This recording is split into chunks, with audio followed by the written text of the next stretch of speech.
मिनश्शैतानिर्रजीम बिस्मिल्लाहिर्रहमानिर्रहीम अल्लाह मफ्तख अलैना हिकमतका वंशर अलैना रहमतका या ज़ल जलाली वल इकराम।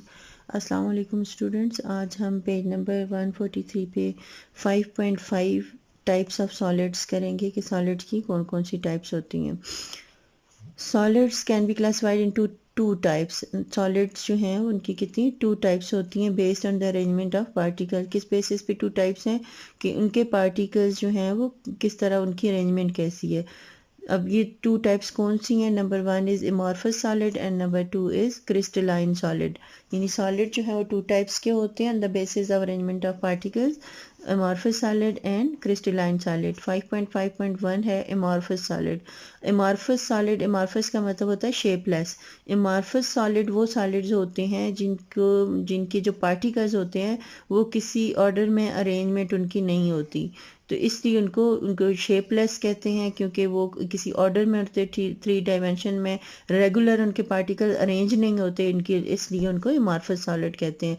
Amorphous mean shapeless solids in which the particles are not regularly arranged और in which the particles are not properly arranged in 3 dimensions are called amorphous solids. In simple words, we can say that amorphous solids are one that lacks ordered arrangement of its particle.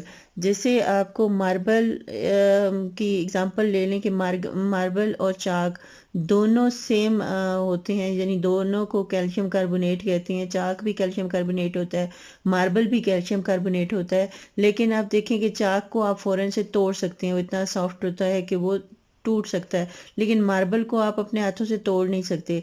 इसका क्या मतलब होता है कि marble में जो particles होते हैं मार्बल के, वो एक तरतीब से होते हैं, वो ऑर्डरली अरेंज्ड होते हैं और वो मार्बल जो है वो एक क्रिस्टलाइन सॉलिड है, जबकि चाक जो है उसमें उसके पार्टिकल्स जो होते हैं वो अरेंज नहीं होते, और वो क्या है, वो अमॉर्फस सॉलिड की एग्जांपल है।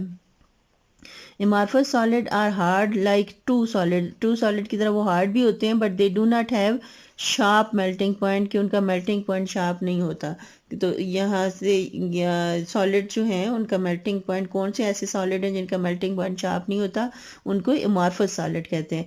अमॉर्फस सॉलिड जो हैं जैसे ग्लास है, तो उसका जो शार्प वो रेंज ऑफ टेम्परेचर होती है जिसमें वो मेल्ट होता है, उसके कोई शार्प का मतलब होता है एक ही डेफिनेट उसका मेल्टिंग पॉइंट नहीं होता, बल्कि कई टेम्परेचर पे वो रेंज ऑफ टेम्परेचर है जिसके अंदर अंदर वो मेल्ट हो जाता है।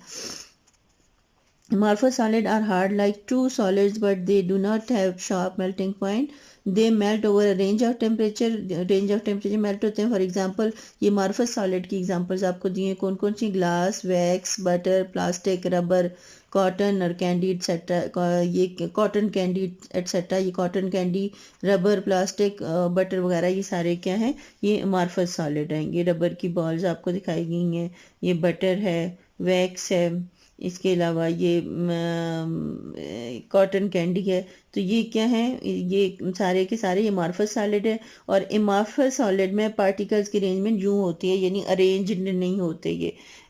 जैसे आपको मैं बताऊं कि आपके पास, फर्ज करें आपके पास अमॉर्फस सॉलिड और उसके पार्टिकल्स को अगर हम करें तो ये अमॉर्फस सॉलिड है और ये हमारे पास यहाँ पे हमारे पास क्रिस्टलाइन सॉलिड है। अब पार्टिकल की अरेंजमेंट कैसे होती है, ऑर्डर्ड कैसे होती है?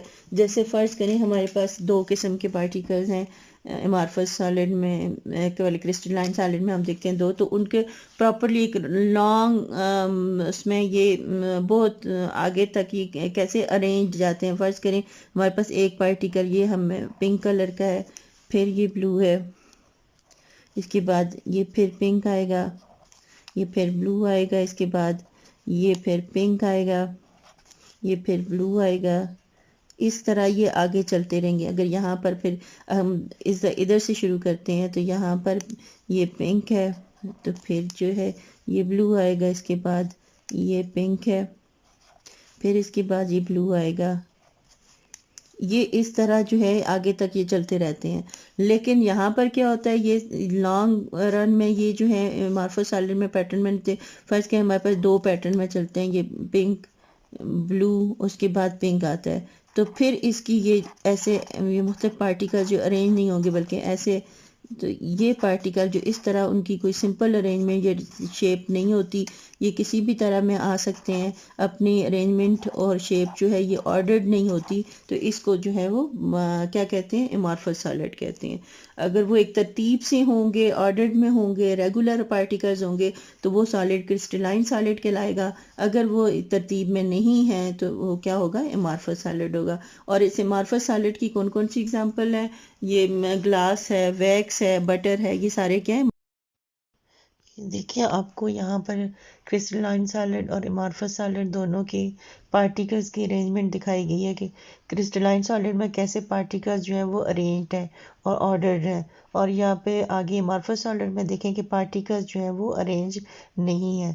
तो ये चाक के पार्टिकल्स दिखाए गए हैं और दूसरी तरफ आपको क्रिस्टलाइन सॉलिड जो मार्बल होता है उसके दिखाए गए हैं। दोनों कैल्शियम कार्बोनेट है, लेकिन एक अमॉर्फस है और दूसरा क्रिस्टलाइन। अब हम क्रिस्टलाइन सॉलिड को देखते हैं। क्रिस्टलाइन सॉलिड क्या होता है। Crystalline solid are the solids in which particle कौन कौन से हो सकते हैं, आयन, एटम, मॉलिक्यूल्स हो सकते हैं, are arranged in regular three dimensional pattern. Three dimension में उनको देखें तो वो हर तरफ से आपको एक रेगुलर पैटर्न नजर आएगा। दे हैव डेफिनेट सरफेस और फेसेस, इसके डेफिनेट सरफेस और फेसेस होती हैं। Each face has definite angle with the other face. Pure crystalline solid have sharp melting point. इनका melting point एक ही होता है, sharp होता है, वो change नहीं होता। For example, sodium chloride, naphthalene, तो crystalline solid की examples हैं। क्या है, सोडियम क्लोराइड और नेफ्थलीन। खुश रहिए, खुशियाँ बांटिए। अल्लाह हाफिज।